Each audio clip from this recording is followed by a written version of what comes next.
Today I have with me, I have Mr. Ryan Stafford. Ryan, welcome to the show. Thanks for having me, man. Good to be here. It is my pleasure. Ryan was just drafted 5th round by the Baltimore Orioles. Ryan was a finalist for the Buster Posey Award. Yeah, a little bit. He's such a great guy. So he's perfect to be the name for that award. Come out there and just give us a good time. You know, we did a few things, fun things together. And growing up, he was one of my idols. So Oh getting yeah, to man. spend a couple days with him was one of the coolest things I've been able to do in my life. So And that's so cool to hear because you're a professional ball player. You're drafted by Mhm. the Baltimore Orioles. All different levels. Doesn't matter. There's still, but it's pretty cool, man. You're in good company. And with Buster Posey or some of these guys, before I even get into anything, did you ever think, in a million years, 5, 6 years ago, you'd be a finalist for the Buster Posey Award and that you'd be working hands-on with this guy and be able to call him a friend? Yeah, no chance. I mean, so many of the opportunities I've had in college is just stuff I would never have dreamed of. So my family was there with me, and we all got to sit down and have dinner with him. So for all of us, I think that was probably something that was pretty surreal. Wouldn't have expected, especially this early on. Yeah, no, and that's phenomenal, man. And like I said, the fact that he's that type of character and he does a lot with baseball, and I've heard nothing but good things. Quick shout out to A Game and to Ball Players Bomb. Those are just a couple of sponsors I want to recognize today. Ball Players Bomb is probably the best glove conditioning, best bat glove wax, anything you can get out there. So shout out to them. And A Game, my guy Johnny Damon has is A Game. You're going to start seeing it on shelves everywhere if you have not already. Him and Bo Jackson are doing big things with A Game. It's a competitor to Gatorade, and they're making things happen. So I don't know if you've seen that, but you're going to start seeing a lot of it. Another Yeah. hydration drink similar to Gatorade and stuff. So shout out to those guys. So I do want to tell you my Ryan Mountcastle story because I think you'll enjoy Mhm. this. I mentioned it to you yesterday. A few years back, my son and I think it was Deacon, my 11-year-old, we were in spring training. We go every year down. We'll do like Dunedin, Lakeland, go down to Sarasota, Bradenton, so we always hit up the birds. Yeah, man. And it's been so fun, with these baby birds. And Jackson Holiday, was fortunate enough to meet him a couple times. He's got a Moneyball hat, man. He's Moneyball family. So, it's really cool. So Mountcastle comes over and he sees Deacon. And my 11-year-old's fairly outspoken, for an 11-year-old. He's going to kind of tell you how it is. And he's, give me a piece of gum or whatever he said. I'd like to say it was polite, but I'm sure it wasn't. And, Mountcastle's chilling and he's like, yeah, here you go, kid. He goes, so just so you know, this is the best gum out there. This is sugar-free double bubble. And Deacon's like, Yeah. sugar-free? What am I going to do with this? So I think he handed it back to him. And Mountcastle's like, no, man, just try it. I'm telling you, it tastes the same. And Deacon being him, he's like, okay. And he takes the gum and he starts chewing it. And he's like, oh my God, this tastes just like regular double bubble. And Mountcastle's like, I told you, kid. So now we chew double bubble sugar-free in the Scout household. And I have Ryan Mountcastle to thank for it. So that's my story with him. Good guy. Mountcastle's probably better for your teeth, saving you guys. Yeah, right. I mean, the amount of gum that y'all chew. What's your go-to with the gum? Just whatever they have in the dugout. Yeah. Doesn't matter to me. They'll just take it and start chewing on it. Not too picky. I was telling Collier I used to pack the big league chew into my lips like it was actual tobacco to the point where it started wearing out the inside of my mouth. It was bleeding. Probably felt like the man though.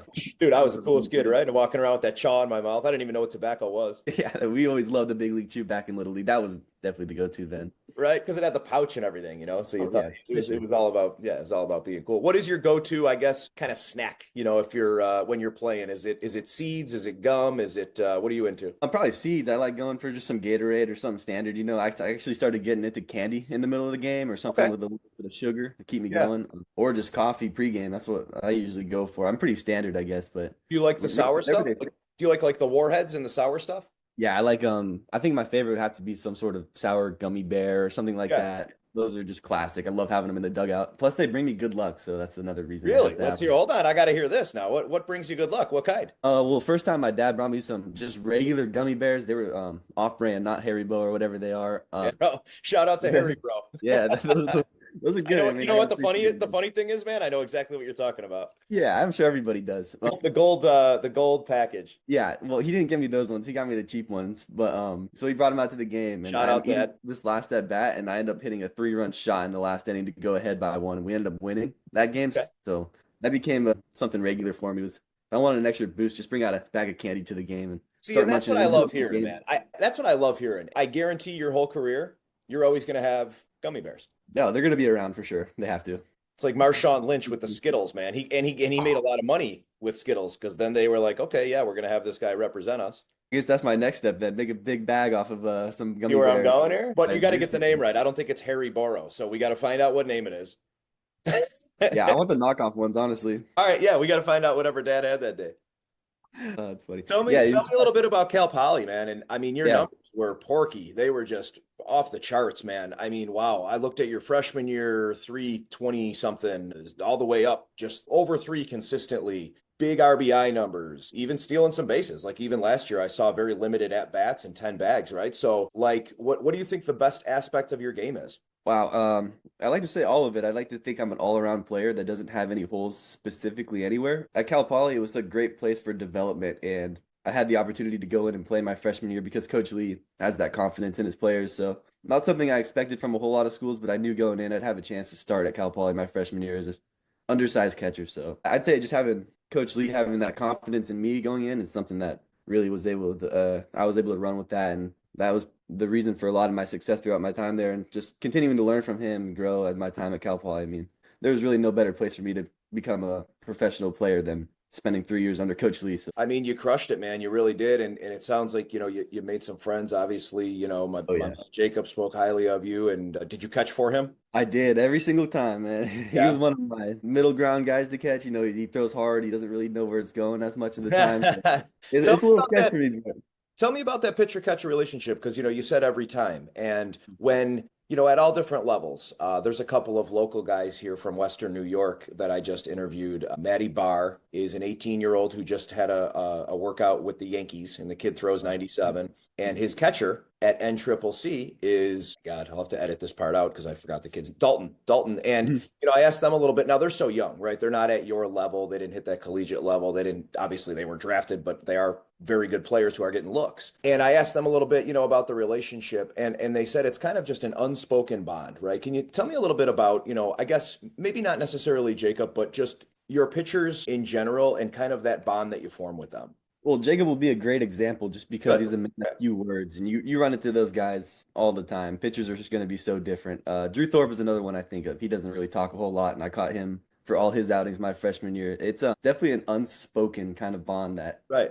throughout time they start really trusting you, and you start really trusting them. And just over the course of a couple of years, you do some good things for them behind the dish. They take note of that, and then you're helping them out. They're helping you out, hopefully, by making some good pitches and making my life easier. And yeah, over time, that becomes pretty inseparable. Learned a lot from Jacob. It was actually turned out about 3 starts left in the season. I realized I had to blow him up before the first batter stepped in the box, or else he would walk the bases loaded in the first inning. And Okay. then, like, he never let up a run in the first. It'd always be bases loaded, no outs, or something like that. So I was like, all right, Jacob, if you want to pitch into the 8th inning today, then you're going to start locking it in right the F now. And And so you'd legit go up, have your little chat with them, and that would work. And then that started working over time. yeah, I figured that out a little bit too late in our time together, but there's like certain things like that where you start picking up on guys. They need this to get them to work. You need that Good. to get them to work. And at the end of the day, I'm just a glorified babysitter back there, so I need to learn those things. Oh, you I do a wish I little did more that than with that, him a man. little sooner.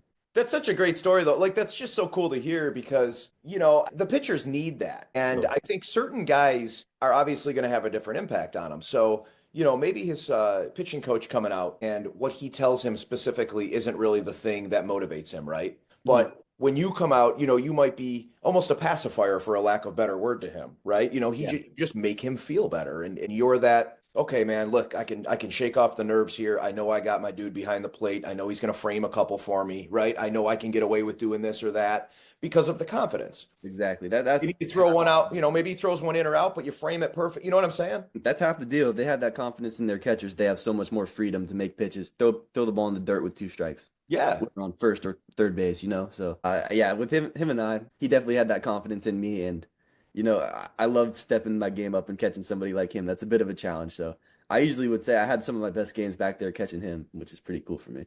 And it's so rad you guys are drafted 4 and 5, like, well, you'll be catching some other real big arms, I can tell you that, man. You might have some broken fingers with how hard these guys are throwing, man. I had the opportunity to chat with Skeens a little bit and watch one of his BP sessions, and man, that dude's just on another planet, as far as Freaking velocity. nature. Yeah, it's just and velocity, man. And I've had a lot of pitchers on recently, and I won't beat a dead horse, but it's always the same. Is it velocity versus other pitches? And there's a time where velocity is not going to matter. I mean, when everybody's throwing, I know it's 100 miles an hour, right? Listen, the thing would whiz by me. I would start swinging by the time it hit Ryan's mitt, But I mean, the pitches are so fast now, and everybody, I think you're just going to have to assimilate to a fastball. You know what I'm saying?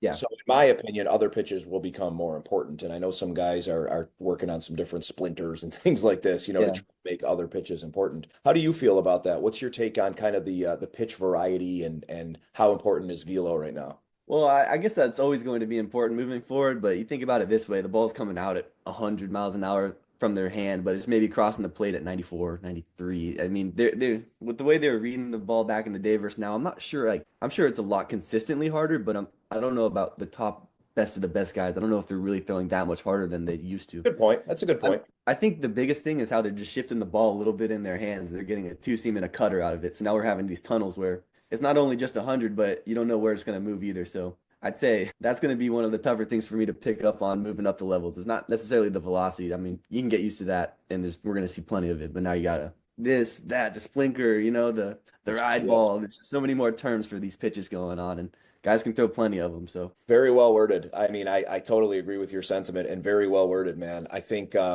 it makes it more challenging, for the catchers for sure. Not knowing, like, listen, if so, even if you give him the one, I don't know if you're a nail polish guy or whatever, right? But I don't know if uh, you know what's coming in, but he moves the movement on his fingers a little bit, right? And everybody being so different. So let's say, for example, Jacob, where, say we're right, and yeah. somebody else comes in and that's a little bit different, right? And it's way over here, but you're trying to frame it. So I would think that everybody trying to craft their own little custom pitches would make it harder as a pitcher. Does that make sense? Well, okay, so as a hitter, this is where it gets hard when you have these different shapes. As a catcher, I usually know what's coming. Unless again it's Jacob, he's another anomaly here. He would try to throw one pitch, he would throw another, and I would just be back there jumping for it. But, most guys, when they can consistent with their shapes, I mean, you know what's coming. You just have to trust that it's going to move the way it's supposed to, I guess. Yeah. Yeah. So I mean, as a hitter though, it's making it, it's wild. I mean, you're trying to read that. And listen, with you obviously you said undersized. I want to touch on that a little bit. As far as where you're listed at 5'10", 180. Is that accurate? It's close. Is it? Okay. Because I pretty mean close. sometimes, 5'10", 180, depending on the sport, could be 5'9" and 160, or it could be 5'11" and you know what I mean? Like there's always a Yeah. little bit of inaccuracies. And depending on the sport, they'll give you a little bit or take a little bit, right? With football, it's always an inch, right? Like, Russell Wilson or Kyler Murray, they're not Yeah. 5'11". They're not 5'11", bro. I've seen them, they're like 5'8". But Definitely. it's harder obviously to get drafted and to be a master of your craft, right? If you're a little bit shorter.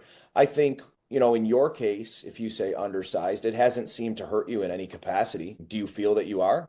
I mean, people have told me I am. I don't really care too much. I mean, I'm just gonna live with what I got and I love make the that. most of it. So, I mean, at the end of the day, I'm just gonna do whatever I can to gain some size, gain some strength, but it's gonna come on when it wants to. I've been pushing the needle for too many years here, and it just doesn't want to budge. So I just gotta obviously make the most of what I got and be better at the little things. I love that attitude, man. So you're saying actively, are you one of those guys that can just crush protein shakes and this and that and not put weight on? Yeah, I mean, I crush about everything in this house right now. I'm living at home to try to. Yeah, your dad's over there, and he's like, "Yeah, man. Like, listen, the bill here is getting. I just want him to leave and go down to Florida because we can't afford him." Yeah, they're ready for that. The fridge is full. I've been eating it all. They're breaking their banks and staying stagnant. So, Yeah, there's just certain guys that are built that way, man. It's just the way you're wired, Mhm. as where, and I'm a little bit older, obviously, but even when I was younger, if I ate a crap food or whatever, I would put weight on. And, some people, it's funny talking to them because some people it's a curse. My parents' old friends are all jealous of me Yeah, of that's that. what I'm saying, right? They're like, Yeah. man, why can this kid just eat whatever he wants and not have to worry about it? I was talking about how the position has changed, and it used to be this real grimy, gritty Joe Girardi position, and now it's, the sexy Adley Rushman, type position. It's definitely evolving, and it's becoming kind of a cooler thing to do. Now people want to catch. It was like back in the day, man, it was like, who wants to catch? And nobody's raising their hand, and now everybody's holding their hand up. They all want to catch because they're heroes or the guys that they're watching, are all catchers. That's got to be a pretty cool feeling. Did you always catch? I know you play a little bit outfield and stuff too, but were you always a catcher? That outfield is a little bit more recent than catching is. I'm more of a utility now, so I got some Yeah. infield,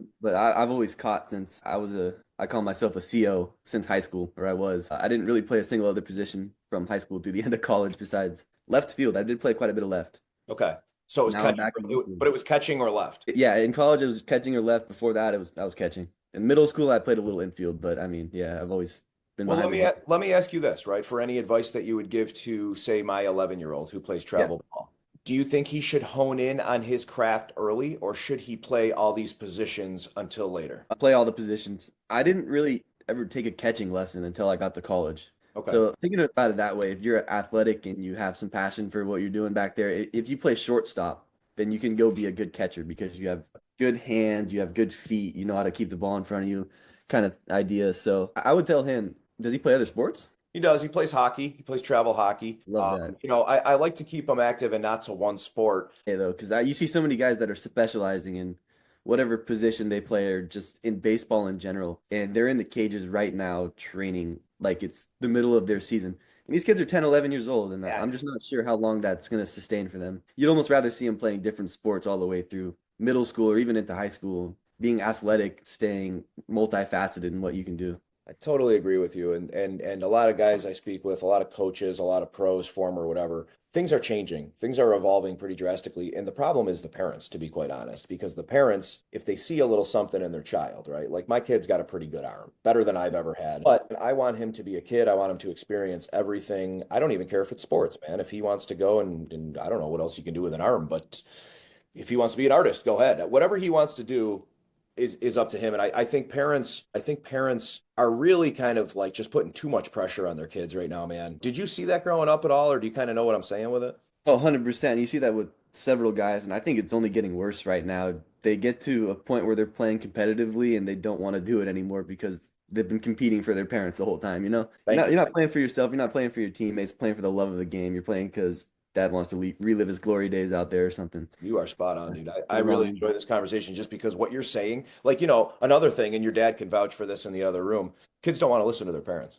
So if I, if Ryan Stafford's saying it, then maybe he'll listen. You know what I'm saying? If Joe Mack's saying it, then maybe he'll listen. But he ain't gonna listen to me. You know what I'm saying? Well, he's got some more sources to back you up now. He's got some more, man. He's got some more. You'd think he'd be more into even what I do, but I'll bring out biggest guest and he'll be like, yeah, cool, whatever. Kids, dude, they're never impressed by their parents. I think later in life, like your dad has probably been a role model for you your whole life, but growing up though, you don't really, you know what I mean? Like later in life, like now you look back and you're like, I'm so lucky I had this dad, who was so supportive and was so awesome to me. But during it, you're like, okay, dad, yeah, enough of your nonsense. I hate your music, whatever, you're a dork. I love his music. I didn't like arcade sessions all the time. We used to Okay. bicker out there quite a bit, but I mean, if it weren't for him and I going out to the cages every night, then I'd be in a completely different spot. So yeah, looking back, I mean, it's all a lot more clear to me now. Yeah. It's You pretty have cool. brothers and sisters? I got two older brothers, yeah. Okay. They play sports or ball or anything? Oldest one played in junior college and went to UNR Reno, and then Okay. my middle brother hung him up after high school and went to Boise State. Okay. Great school. What Yeah, did he do? Just academics or? yeah, he was a business major, and now he's working Yeah. for a personal finance company in the Bay Area.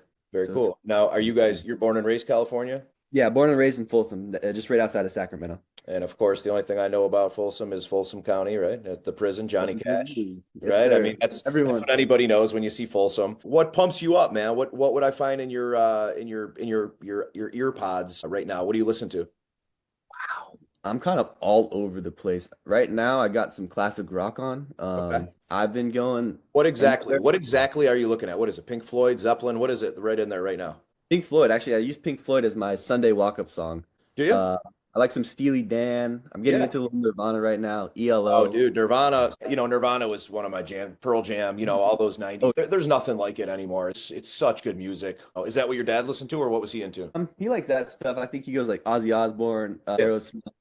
I think he like AC/DC. That's what he'll go Oh, on. okay. A little more like the hard 80s type rock. Yeah, we would listen to that pulling up to our little league games, and that would be exactly Right? Yep. that What was was our your game. what's the Pink Floyd song you walk up to on Sundays? Time Yeah, right awesome. at the drop. Yeah. Awesome. And then what are the other walk-up songs? I used No No No by Don Penn. That's a reggae song on Friday, and then Saturday, Akon, Soul Survivor. Okay. Yeah, that's a good So one. yeah, I like country music. I like more of like the 2000s rap, hip Yep. hop kind of stuff. You're kind of Uh, an old soul, man. I can tell by talking to you. You're a cool dude and you're kind of an old soul. Like I can tell, you know what I mean? Like, I just like Tyler Childers. If you ever Turnpike Troubadours, I like kind of like the older sounds, not the pop country that they're. okay. Childers is one of the ones that I think you'll like. A lot of the people nowadays like it.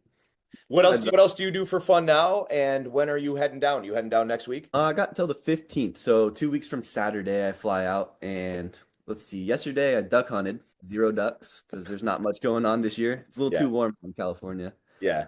Rain yet? Any rain? We got a lot of rain early on, so like November, December, we got quite a bit. And then the entire month of January has basically been sunny. So sunny and like 60 degrees. That's not good for duck hunting, but it's great for hitting in the cages Dude, outside. it's great for everything else. 60 and sunny, man, is like you're saying that right now, and everybody listening from Buffalo is like cursing at you right now because I mean, we're not live, but trust me, when they see it, they'll be cursing at you because we haven't seen the sun here, and I'm going to make Buffalo look real bad right now, but we haven't seen a sunny day over like maybe 30 degrees and sunshine in probably a month and a half, 2 months. It's bad. It's been really cold winter. It's tough, and you do get the seasonal depression and stuff, so Especially after that Bills loss, I bet, huh? thank you. Thank you for Yeah. kicking me Sorry to while I'm hear it. I down. was rooting for him big I time. I appreciate while I'm down getting kicked right in the face. I love it, man. You're one of my favorites now. I'm No, it not. stung. Listen, dude, it stung. The team wanted it, man. Like the team really. I know every team wants it, whatever, but the team really wanted it, and for the Chiefs to be going again, I've heard more people say I don't even want to watch the Super Bowl than ever in my life. Like even me, I'm like, dude, I'm a football fanatic. I don't even want to watch it. Yeah, I don't. That was almost like the World Series this year. A lot of fans think it's the worst case scenario almost. Who were you a fan of growing up? Baseball. I actually traded in one orange and black for the other. I was a Giants fan. That's why Okay. Buster Posey meeting him was so cool. That was like my guy growing up. Okay. So you were like, yeah. So you were a big fan of that. Who's your football team? Niners, Warriors, Bay Area. So my family's from the Bay, so Yeah, and stick. that's cool, right? I never understood. Even talking to Jacob yesterday, he's telling me he's from Cali and Dodgers, and then he said he's a Steelers fan. I'm like, come on, man, Steelers.